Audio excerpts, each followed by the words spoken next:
We're back out at the big lake once again, and today, well, we are revisiting my ongoing battle with this little guy. Was I wrong about it? Stick around to find out. Right there at the boat. Oh crud, that's a good one. Oh, that's a good one.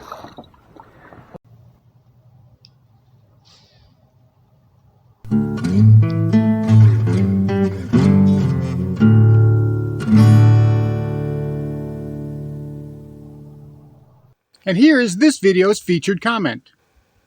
Congratulations! If you would like to have a chance to have your comment featured in an upcoming video, all you've got to do is leave a comment. And now, on with the video. Welcome back to Lowbrow Fishing. You know, if you've been watching this channel for any amount of time, you know that all the bait tips that I've done, all the things that I've shown, all the fish catches that I've had, there has been one bait that has given me more problems and more frustration than probably any other.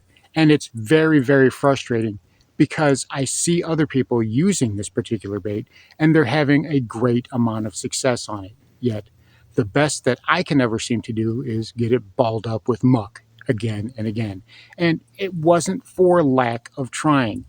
I've done several videos where I have tried to use this bait, put it to good use, catch fish on it, and to see if I can basically improve my outcome on it.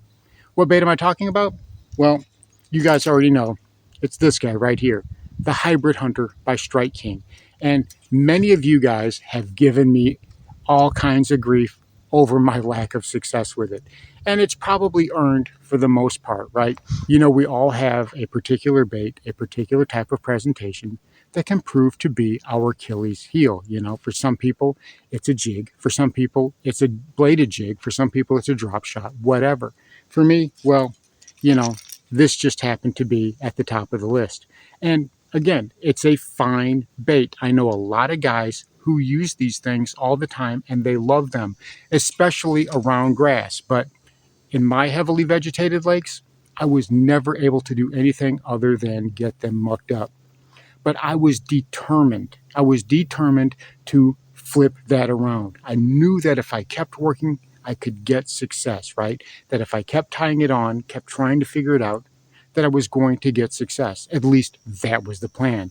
But if you've seen the videos I've done, including one here very recently where I tried it again and struck out again, then you know that I've had nothing but frustration with this bait.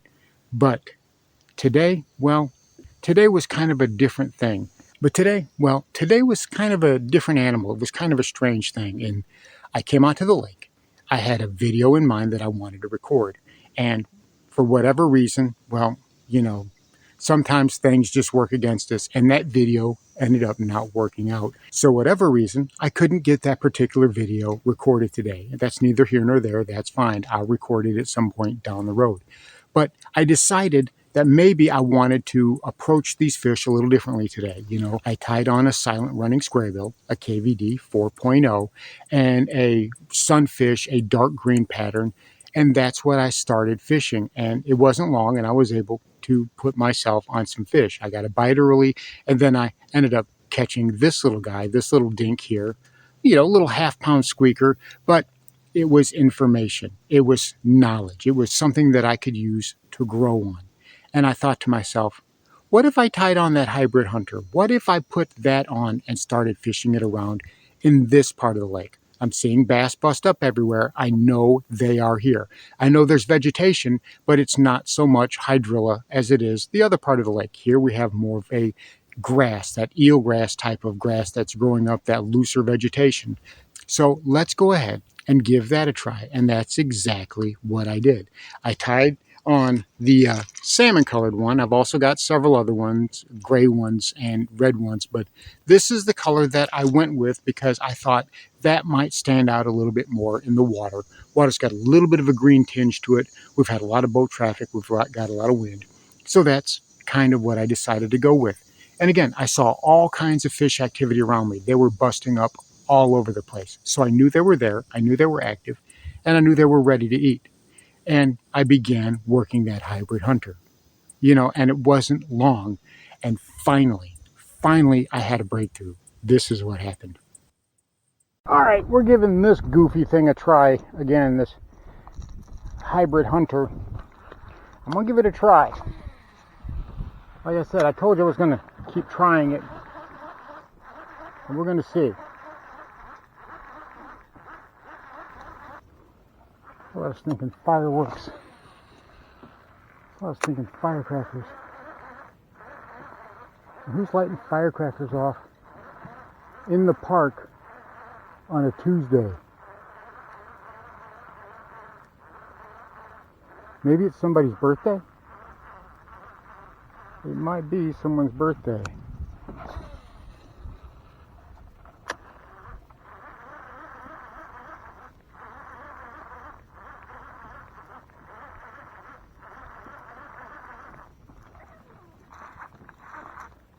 Stay down, stay down. Ah, he spit it. Dang it, that was a better fish. That was a better fish. Dang it. So I didn't land that fish, but I hooked into one. I was elated. That was such a huge step forward. I was making progress. I didn't know if I was ever going to hook into a fish.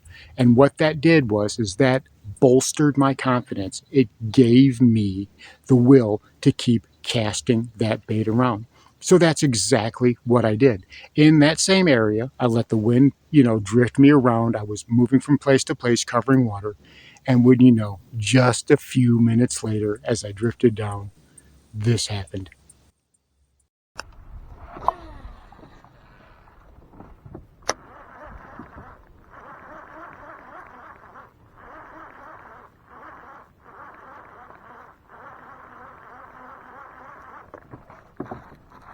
That feels good. Is that gunk? Nope, that's a fish. I got me a little bitty one. Woohoo! Look at that. I finally caught a fish on the hybrid hunter. Hot dog. It's the littlest fish in the lake. But he went after it. Would you look at that? Finally. Another little dink. Little half-pound bass, but whatever. I mean, we're going to take it. Thank you.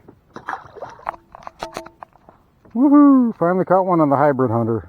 Finally caught one on that stupid thing. Let's see if we can get another one. Now, granted, that was a dink. It was a little squeaker. But I caught a fish on the hybrid hunter. That was the first fish, the very first fish in 2 years trying to fish this thing. I caught a fish finally on it. I got the monkey off my back. I broke the snide, right? I got a bite, and then I got a little fish. I was so happy. No, it wasn't a 10-pound tank, but I didn't care. It was a fish. It was a largemouth bass, which means that if I kept working at it, I would be able to improve upon that once I honed my technique. And that's exactly what I did. I kept working at it, and before long, well, those bigger fish started to show up, and I was able to catch quite a few really nice quality bass. I started to put myself on 1.5-pound bass, 2-pound bass, 2.5-pound bass, and it turned into a really great day on that hybrid hunter. I felt great that I was able to have that breakthrough and finally start catching some really, really nice fish. All right, we have my hybrid hunter tied back on. Actually doing pretty okay with that today. If I catch anything in this area though, it's going to be, I got him. And it doesn't feel bad. I barely got him.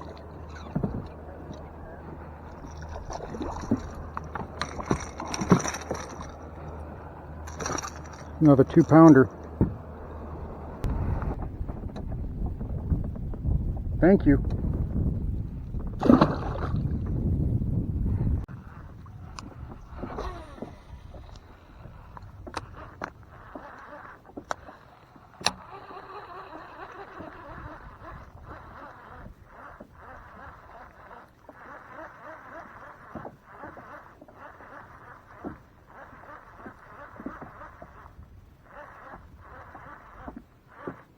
Right there at the boat. Ooh, that's a, oh, crud, that's a good one.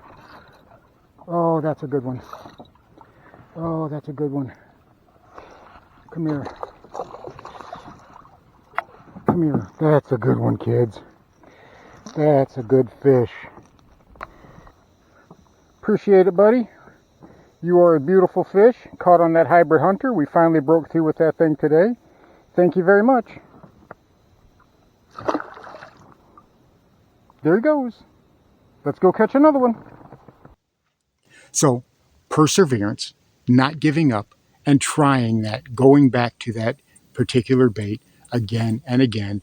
I guess dipping in the same well over and over, expecting the water to be different. And it never was until finally it was. But it wasn't the well that changed, it was me. I changed my technique. I changed how I was doing it. You know, maybe it's not meant for the thick hydrilla. Maybe it's not meant for the thick hydrilla. Maybe it's not meant for the super thick grass. Maybe it is meant for that looser type of grass. I mean, and you can hear the fish busting back behind me. They're still going crazy, and a big part of me wants to put the boat back in the water and go there after them and try to catch a few more. But unfortunately, I have things I have to do. I have to go ahead and wrap this up. But, you know, it was a great feeling. It was an amazing feeling after all this time to finally not just catch fish, but start catching nice fish and catching them in succession, to put a pattern together on something that had been my Achilles heel. So I was very happy about that. So the moral of the story is, don't give up. If there's something that you're having trouble with, if you can't fish a jig, if you're not getting bit on a jig, if you're not getting bit on a Texas rig or a bladed jig or whatever, keep at it. You know, don't give up. Come at it from different angles. If it doesn't work one day, put it up, come back at another day whenever you're fresh and you can give it a different perspective. That's what I did with the hybrid hunter, and I'm telling you what, it finally paid off in spades. So there you have it.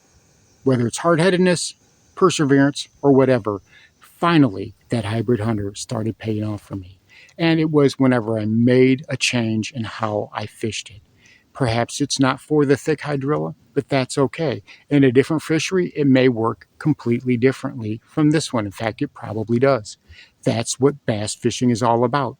Making those changes, making those subtle adaptations until you find what's going to work.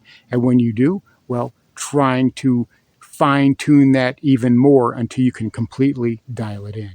And then once you do, that is a great, great feeling. Thanks for watching Lowbrow Fishing. We'll catch you in the next one.